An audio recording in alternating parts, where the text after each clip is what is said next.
All right, so this panel is titled Working with Larger-Bodied Athletes. This is actually similar to the Cancer Guidelines panel, where we're going to do some Q&A here with the panelists, then we're going to do a demonstration. We're going to do a little bit different this time, where I'm going to ask them some questions, we'll do the demonstration, then we'll come back, and then you guys can ask questions about the information that was provided during the panel, then also the demonstration that goes on behind us. Sound good? Okay. So first off, first question. So you created a course. This is from the course, Working with Larger-Bodied Athletes. So what was the catalyst for the creation of this course, Working with Larger-Bodied Athletes? Wow. What a big question, right? What should I tell? Easiest way put, when we're talking about larger bodies in our course, who we're really talking about are those who have obesity or morbid obesity. So I would say in the fitness realm as a whole, obesity is something that many coaches like to treat as a simple personality thing, or so what we try to talk about in the course is that obesity is complex, and it's more complex than I think coaches realize. What we're talking about is a vast array of behavioral, hormonal, environmental, all these additional factors that most coaches just don't get exposure to, and that's what the course was really for. So I would say, like, the cherry on the cake was the creation of the We Belong CrossFit page. And what we started learning through there were obviously things that I think me and Kim and a lot of larger body coaches have already been through, larger bodied athletes. And we started seeing patterns.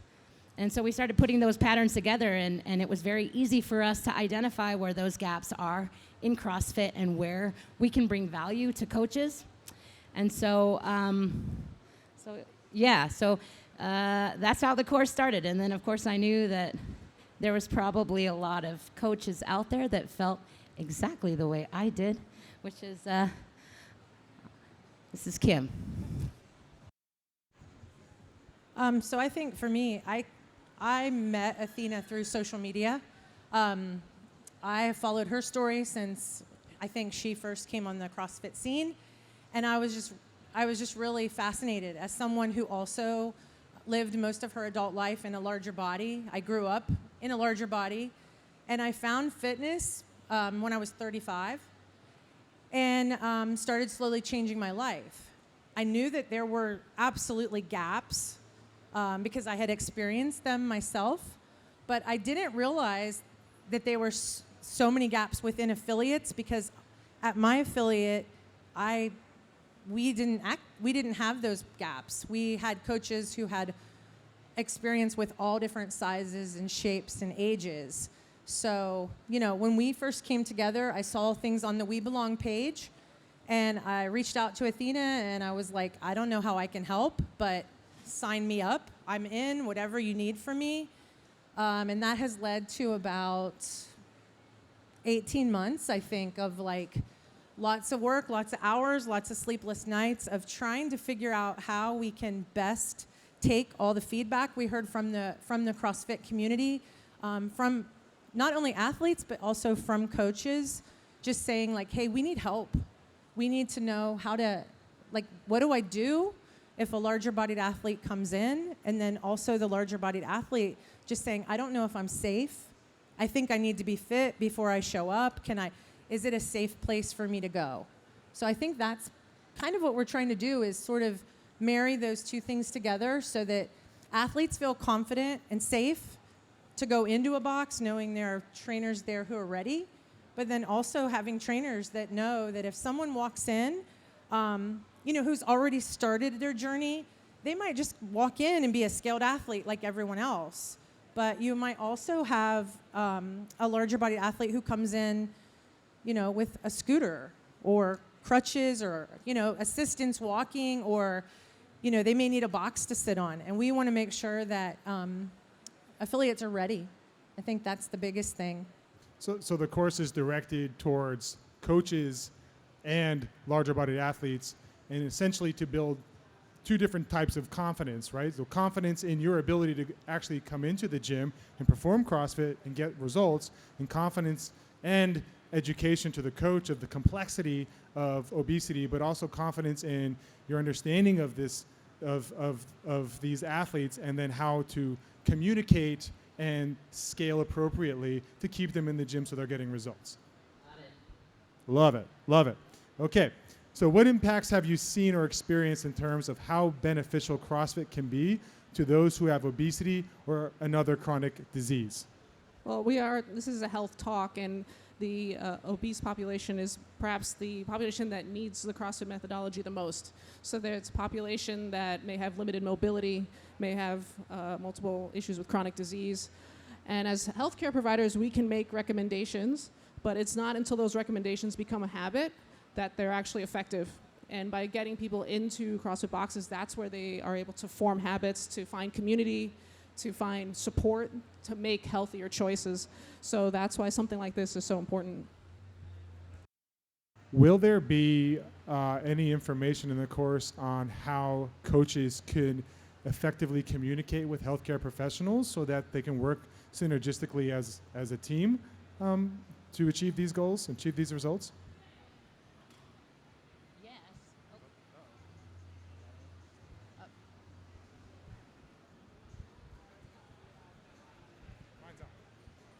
Hello?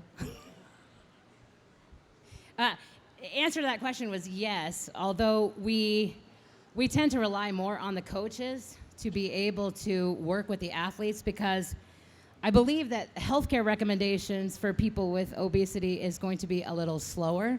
Where I think that we can make a bigger impact is us as coaches or affiliate owners, and making people feel safe in the box. I feel like getting everyday average nurses, doctors, surgeons to refer people to CrossFit instead of some other method, I think is going to take a little bit longer. I think you guys are going to be the first. You're going to make a faster difference. But I think that, Amy, we want you guys to refer people. Leading from the ground up. I like that. That's awesome. Okay. From a medical perspective, are there areas where those who have obesity tend to struggle more when starting CrossFit?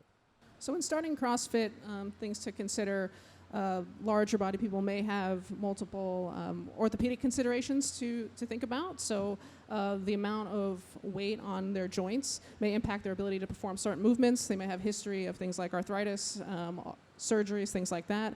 Are more prone to things like stress fractures, which can be basically from chronic stress on the bones.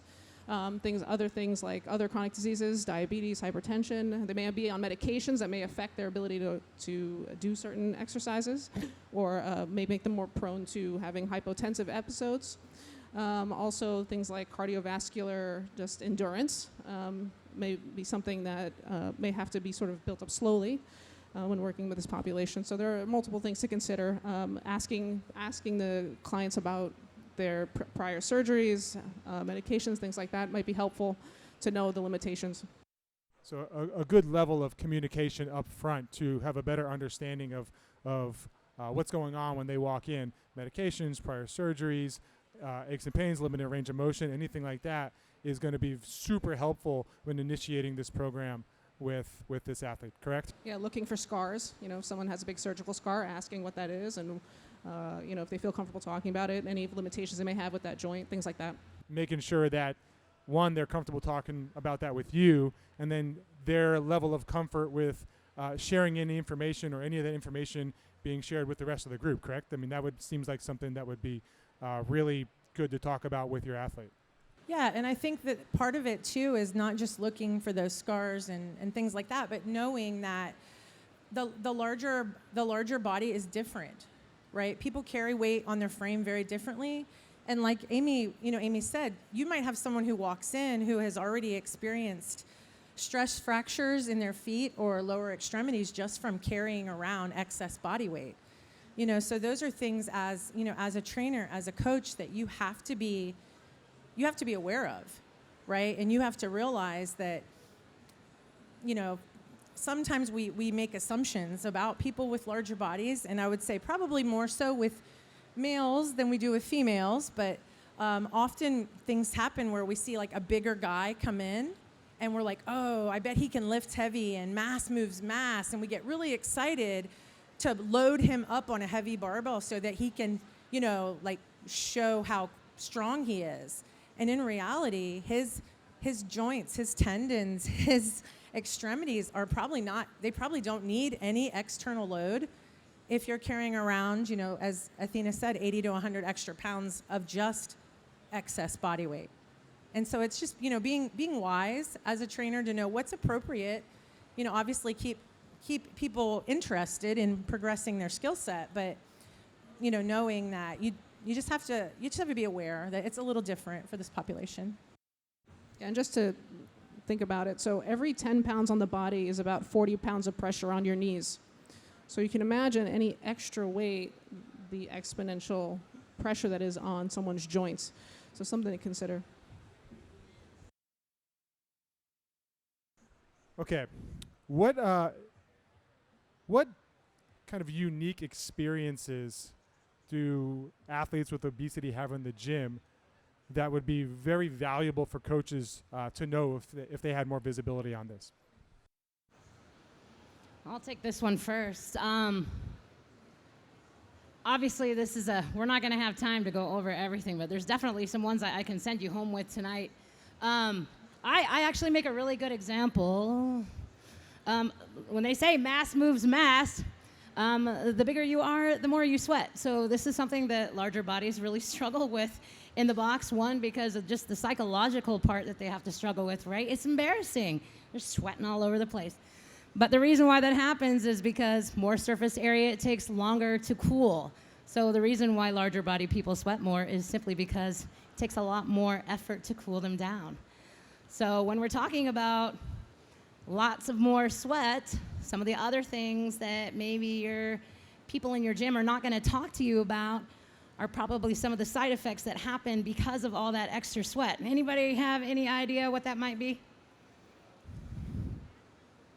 Rashes. Did anybody know that? So you get these horrible, there's lots of great words for it, but these kind of rashes, they're actually called interego, and it's a real condition. They actually get red, they can bleed, they can actually put one of your athletes out for several days at a time. So when your coaches are out there and they're like, hey, how come I haven't seen you? It's no big deal, you can come in the box. They're probably not gonna wanna tell you this is one of the things that they have. So again, just something else to keep in mind. And then one of the other things that would probably be great for you guys to have visibility to is just heavy breathing, right? How many of you like pant and breathe heavy when you go through a workout? All of you, right? Okay. Well, it's no different for a larger body with the exception of one thing. It happens a lot faster. So that too can be super, super embarrassing. It's not so much a physical problem as much as it is a psychological problem, and then we wonder why athletes have that real defeatist mentality. It's because they're having trouble breathing before they even get out of the gate. So if you guys know that and you understand it, then it's easier to help that athlete through it. Make sense? So these are just a couple of things. Kim, what you got? I think one of the things that is really, at least for me in our gym to remember, is that athlete shape is different. Okay, so you might be, for example, if you're someone who's shaped like Athena, you might carry your weight, in your midsection and in your booty.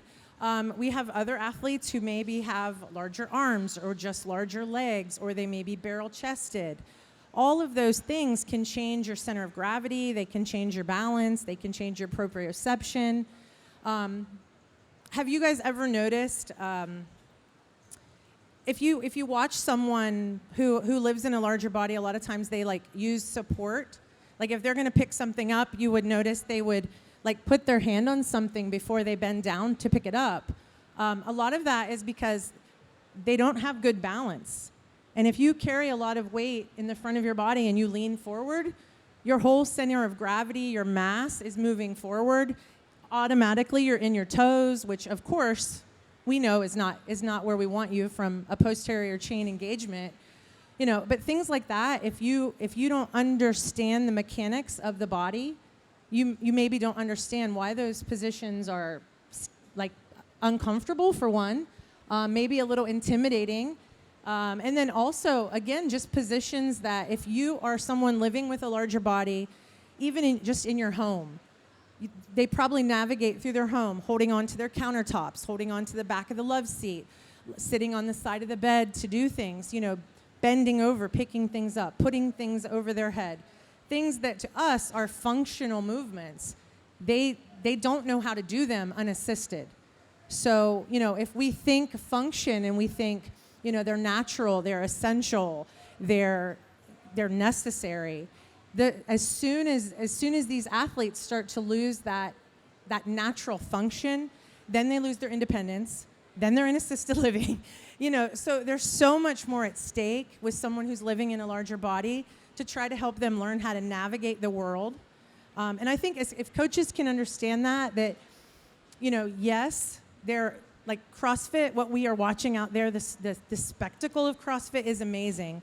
But to the other 99.78% of us, it is about living your life. At our gym, we have a saying called build your best life. And that looks different for every athlete of every size. And I think just having visibility on that is probably the most important. Kim was talking for a little bit about proprioception. Does anybody in here know what that is? You do?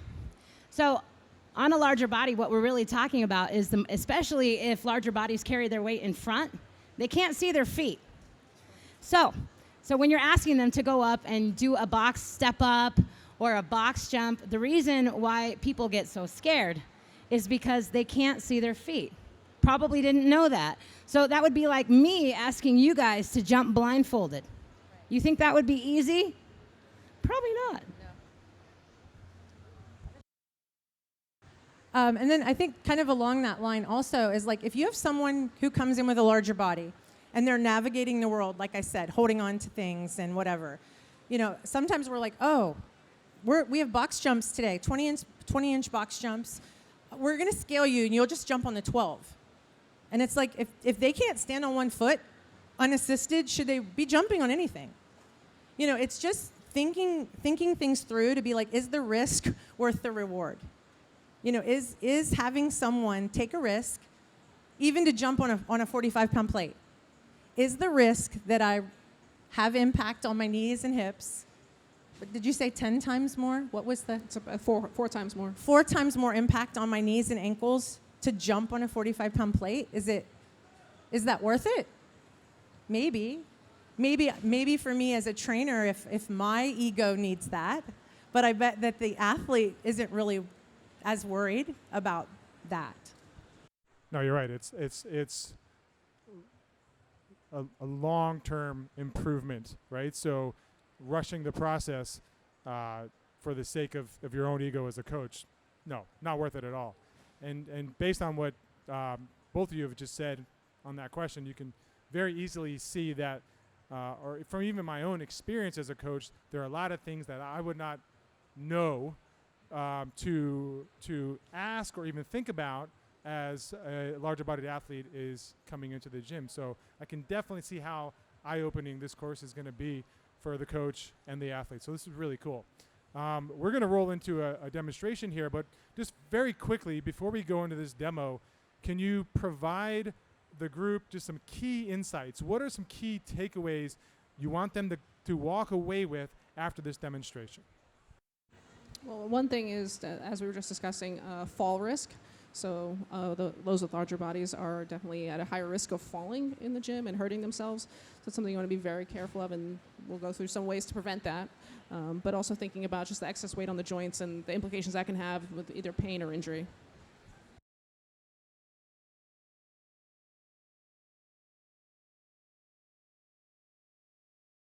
Just so they're watching this, and I'm talking specifically about the demonstration, which you're going to go through. And so you're going to be teaching the deadlift, teaching and correcting the deadlift, and then going on the floor and coming up off the floor, correct? So I guess why are we doing this, and what are some things they should be really paying close attention to, and then what can they walk away with? What are the takeaways? What can they bring to their gym that they can apply if a larger body athlete comes in? Okay. So I think first and foremost, when it comes to the deadlift, what we're going to talk about probably first and foremost is going to be grip and stance. And if any of you have taken your level 2 or not taken your level 2, I will give a plug for the level 2. Go take the level 2 so that you can learn how grip and stance look different for every athlete. And it might not look this, we are chasing virtuosity. However, if your body looks a little different than the athlete next to you, your setup positions might look slightly different. Your finish positions might look slightly different. And then also from the, we're gonna show people how to get up and down off the ground. And kind of like I said at the beginning, one of the things that is essential is independent living. And larger-bodied athletes, larger-bodied people in general, one of their biggest fears is falling. I can say for myself personally, when I weighed 365 pounds, my biggest fear was falling naked in the shower. Like, I didn't want to have to call the fire department and be naked and have to have some strangers come and help me. But then, like, after I went to CrossFit and I learned how to do a burpee, and I was like, I can get up off the ground.